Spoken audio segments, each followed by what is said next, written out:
ఏమిటి బావా, నువ్వు మంచివాడి వినిపించుకోవడానికి నీకింతకన్నా మంచి దారే దొరకలేదా? మధ్యలో మీ బావేం చేశారా? కరెక్టే, మీ ఇద్దరు దేవతలు. మిమ్మల్ని అర్థం చేసుకోవడానికి మీలాగా దైవశక్తి నాలో లేదుగా. మానవత్వం నిరూపించుకోవడానికి దైవత్వం అక్కర్లేదు త్రిమూర్తులు. ఎందుకు బావా ఈ మానవత్వం? ఇంత మోసం చేసిన వాళ్ళని నీ ఇంట్లో ఉంచుకోవడానికి నీకు మనసెలా ఒప్పింది బావా? మంచిగా ఆలోచించకపోతే అది మనసు ఎలా అవుతుంది? మంచి మనసుతో ఆలోచించాల్సింది మంచి మనుషుల గురించి బావా. తప్పు చేసిన వాళ్ళని కొట్టాల్సింది చెప్పుతో కాదురా, మంచితో. అదే మా వారు చేశారు. మీరంతా పుణ్యాత్ములు. నేనే దయా జాలి లేని రాక్షసుణ్ణి. అందుకే ఒంటరిగా మిగిలిపోయాను. మంచేదో చెడేదో తెలుసుకోలేని మూర్ఖుణ్ణి. కాబట్టే ఒక ఆడపిల్లను మోసం చేసిన నా కొడుకుని వెంటేసుకు రాకుండా బయటికి పొమ్మన్నాను. అంటే నీలా మా ఆయన కూడా ఆవేశపరుడు కావాలా? ఇంటి ముందు బిచ్చగాడొచ్చాడంటే వాడెవడో తెలియకుండా గుప్పెడు అన్నం పెడతాం. మా ఆయనే ఆవేశపరుడై ఉంటే ఈ రోజు నీ కొడుకు అనాథగా కాదు, శవంగా మారుండేవాడు. ఈ పెళ్లి ఆగిపోతే దానికి పెళ్లే జరగదా? వేరే ఎవడో దొరకడా? అదే బావ అడుగుతున్నాను. నువ్వు దేవుడివి, అడగకుండానే వరాలు కురిపించే మా ఎలవేలుకువి. నా మేనకోడల్ని నాకు బిడ్డగా ఇవ్వు. నేనింతకన్నా మంచి సంబంధం తీసుకొస్తాను. వాడికన్నా అందగాన్ని, చదువుకున్న వాడిని తీసుకొచ్చి నా చేతులతో వాళ్ళు కాడు కడిగి కన్యాదానం చేస్తాను బాబా. కాదన్నది ఎవర్రా? మహాలక్ష్మి ఈ రోజు నుంచి నీ ఇంట్లోనే నీ బిడ్డగానే ఉంటుంది. ఏమ్మా, మా ఇంట్లో ఉంటావా? నాకు మా అమ్మా నాన్నల కంటే నువ్వంటేనే ఇష్టం మావయ్య. వీడు కాక ఇంకా నాకు పెళ్లి కావలసిన ఆడపిల్లలు ఇద్దరున్నారు. అప్పులు, ఆడపిల్లల బాధ్యతలు అన్నీ వీడికొచ్చే కట్నంతోనే తీర్చేసుకోవాలి త్రిమూర్తులు గారు. మీకు 1.5 కోటి కట్నంగా ఇవ్వడానికి నేను రెడీ. పై మాట ఏమైనా ఉంటే చెప్పండి. ఇంక పై మాటలే ఉంటాయి అన్నయ్య గారు, మీరు చెప్పిందే ముహూర్తం. ఏమిటండి ఇది? 1.5 కోట్లంటే అంత డబ్బు ఎక్కడి నుంచి తెస్తారండి? ఇల్లు, పొలం, మన యావదాస్తి బ్యాంకులో తాకట్టు పెట్టబోతున్నాను.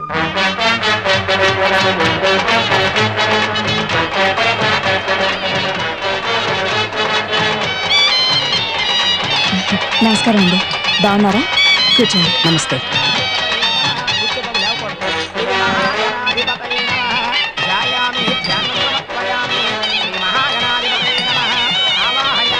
నమస్కారం అండి. నమస్తే. రండి రండి రండి. నమస్తే. నమస్తే అండి, ప్లీజ్ వెల్కమ్. నమస్కారం అండి. రాజ్యం, వెళ్ళి కట్నం డబ్బులు తీసుకురా. అలాగేనండి.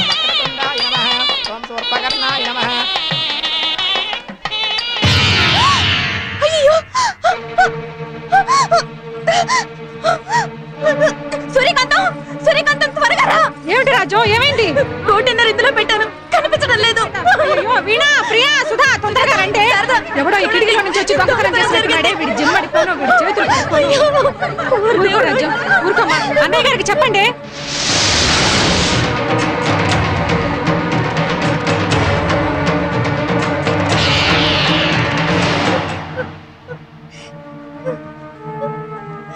ఊరుకో రాజు. ఏమండి, పెట్టిన డబ్బు పెట్టినట్టే మాయమైపోయిందండి. ఏమిటమ్మా, దొంగతనం జరిగిందా? రాత్రి మేమిద్దరం ఇనుపెట్లో జాగ్రత్తగానే పెట్టామన్నయ్య. ఇంతమంది బంధువులు ఇంట్లో తిరుగుతుంటే దొంగలు ఎలా వస్తారు? చేస్తే పెళ్లికొచ్చిన వాళ్లే చేసి ఉండాలి. ఏంట్రా అలా చూస్తూ నిలబడ్డావు? సైదులు, పోలీసులకు ఫోన్ చేయి. అలాగే అన్నయ్య.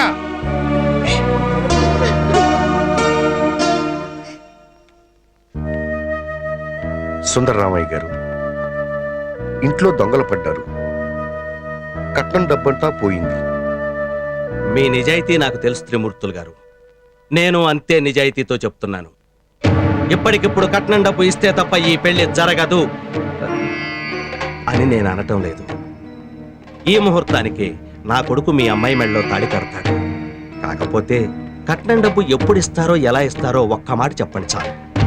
ఇచ్చే అవకాశం లేదు సుందరరామయ్య గారు. త్రిమూర్తులు, ఇప్పుడు ఏం చేద్దాం? ఎంతైనా నా కూతురు పెళ్లి కదా. నాకున్న 5 ఎకరాలు ఆ పెంకుటిలో అమ్మేద్దాం. ఓ 10 లక్షలు వస్తాయి. అన్నయ్య, నా 10 ఎకరాలు కూడా అమ్మేద్దాం. నీ 10 ఎకరాలు అమ్మితే 20 వస్తాయి. నీదో 20, నాదో 10, మొత్తం కలిపిన 30 కాదు కదరా. మిగతాది ఏం చేద్దాం? రే గిరి, చెప్పండి. ఈ ఇంట్లో దొంగతనం జరిగింది, మీకు తెలుసుగా? తెలిసిందండి. జరిగిన సంఘటనని ఖండిస్తున్నా. అవును, ఇదే టైంలో వాళ్ళ అబ్బాయి మరో పెద్ద దెబ్బ కొట్టాడు. మామూలు దెబ్బ. ఏ ప్రతిపక్షం అంత దెబ్బ కొట్టలేదు. అంత పెద్ద దెబ్బ కరుణానిధి జైలు కొట్టలేదు. ఈ ఇష్యూ మీద సిబిఐ వాళ్ళ చేత ఎంక్వైరీ చేయిద్దాం. అవసరం అయితే ఆందోళనకు దిగుదాం. రాస్తారోకోలు, చలో అసెంబ్లీ కార్యక్రమాలు చేపడతాం. కరెక్ట్. అలాంటివి ఏం చేయనక్కర్లేదు కానీ మీరు మీ కార్యకర్తలు ఓ 20-30 మంది కలిసి తలా 5 లక్షలు 10 లక్షలు ఇవ్వగలిగితే 1.5 కోటి కలెక్ట్ అవుతుంది. ఈ పెళ్లి జరుగుతుంది. మీ నాయకుడు త్రిమూర్తుల పరువు నిలబడుతుంది. ఏమిటా నీళ్ళవుతారు? మాట్లాడరే. ఏం మాట్లాడదామని ఆలోచిస్తున్నాం. ఇంకా ఏమిటా ఆలోచించేది? మీరు మీ పార్టీ వాళ్ళు తలుచుకుంటే 1.5 కోటి ఏం కర్మ, 10 కోట్లైనా కలెక్ట్ చేయగలరు. పార్టీ ఫండ్ అయితే కలెక్ట్ చేయొచ్చండి. మరి పెళ్లి కదా.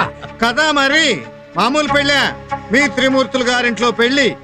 ఏం గిరి, నువ్వు 10 లక్షలు అడ్జస్ట్ చేయలేవు? 10,000 25,000 అంటే ఓకే సార్. 10 లక్షలు అంటే కష్టమే కదా. ఏం మూర్తి, నీ దగ్గర నుంచి ఒక 5 లక్షలు ఎక్స్పెక్ట్ చేయొచ్చా? మీ ఎక్స్పెక్టేషన్ రాంగ్ సార్. ఎంచేతంటారా, ఈ ఊళ్ళో నాకున్నదే 1.5 acres. దట్టు కబ్జా చేసిన స్థలం. అంత ధైర్యం చేసి ఎవరు కొంటారు చెప్పండి. రామారావు, మీ కార్యకర్తల దగ్గర నుంచి ఏదైనా కొంచెం. కార్యకర్తల దగ్గర ఏముంటుందండి, జెండా కర్రలు తప్ప. మరి మీ త్రిమూర్తుల కోసం మీరు ప్రాణాలైనా ఇస్తా ఉంటారు కదయ్యా. ప్రాణాలు ఇవ్వటం ఏమిటి సార్, అవసరమైతే ప్రాణాలు తీస్తాం. పార్టీ కోసం పంటలు తగలబెట్టారు, తోటలు నరికేశారు, బాంబులు వేశారు, తలలు తీశారు. పార్టీ కోసం ఎన్ని దారుణాలైనా చేయగలరు గాని పార్టీ కోసమే బతికిన మనిషి ఇంట్లో శుభకార్యం కోసం సహాయం చేయలేరన్నమాట. ఏం పార్టీలు రా మీవి? ఏమండో గిరిగారు, బాబు ఏంటి? ఇచ్చారా? భోజనాలు రెడీయా? చైతి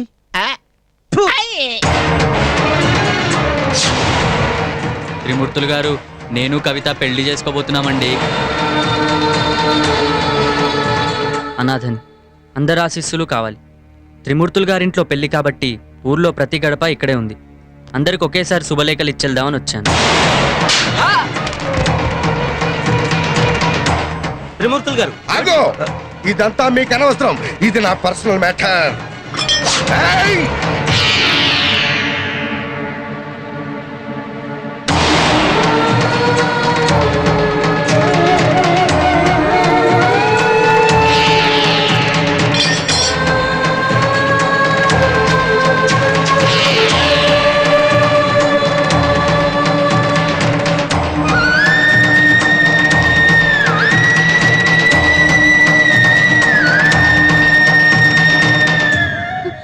ఏమిట్రా ఇదంతా?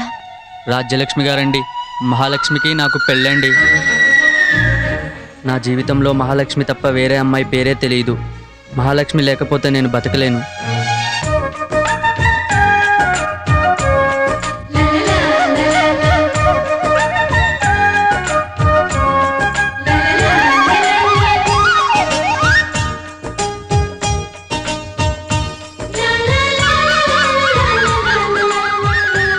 కవితను ప్రేమించానన్నావు కదరా?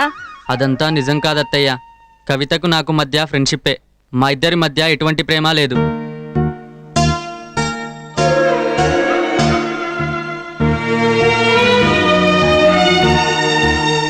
మీ పార్టీల వల్ల జీవ సమాధి అయిన వేణు తులసిలు కూడా మా ఫ్రెండ్స్ అండి.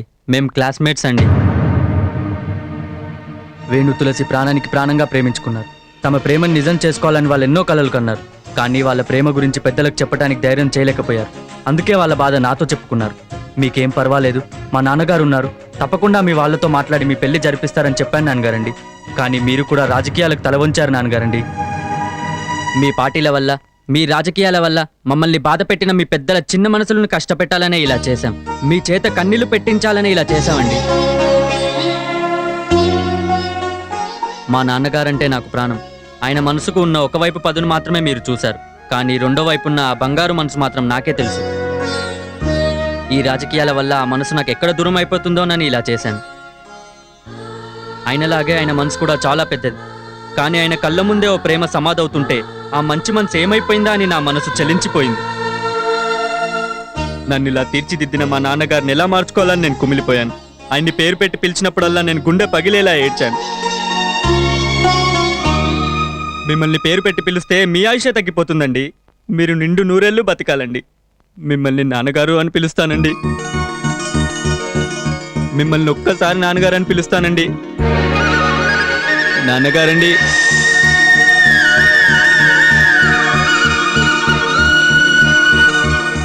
నాన్నగారండి, నిజం చెప్తున్నాను. రాజకీయాలు పంట తెగుల్లా పల్లెళ్లకు సోకి మనందరి మధ్య ప్రేమ శత్రుత్వంగా మారి చీలిపోయింది నాన్నగారండి. తెగిపోయే తలలతో అందరి మధ్య ప్రేమ రక్తపు వరదల్లో కొట్టుకుపోతుంది నాన్నగారండి. వేణు తులసిల ప్రేమ నిలబడితే ముఠా తగాదాలతో ఊళ్ళకు ఊళ్ళు తగలబడిపోతాయని భయపడ్డారే గాని ఊళ్ళలో మిగిలిన ప్రేమ బూడిదైపోతుందని మీరు గమనించలేదు నాన్నగారండి. ఆ రోజు వాళ్ళ ప్రేమను గెలిపించి రాజకీయాలను ఓడిస్తే ఆ ప్రేమ అన్ని ఊళ్ళకి అమృతంలా అందేది నాన్నగారండి. వాళ్ళిద్దరూ మట్టిలో కలిసిపోయారే గాని వాళ్ళ ఆత్మలు అందరి గుండెల్లో ప్రేమను వెతుక్కుంటున్నట్లు నాకు అనిపిస్తూ ఉంటుంది నాన్నగారండి. అందరి మనసుల్లో ప్రేమ నిండాలని ఏడుస్తున్నట్లు అనిపిస్తుంది నాన్నగారండి. ఈ పల్లెల్ని ప్రేమిస్తూ వాళ్ళు వదిలిన ఊపిరి పైరగాలిలా నన్ను తాకుతున్నట్లు అనిపిస్తుంది నాన్నగారండి.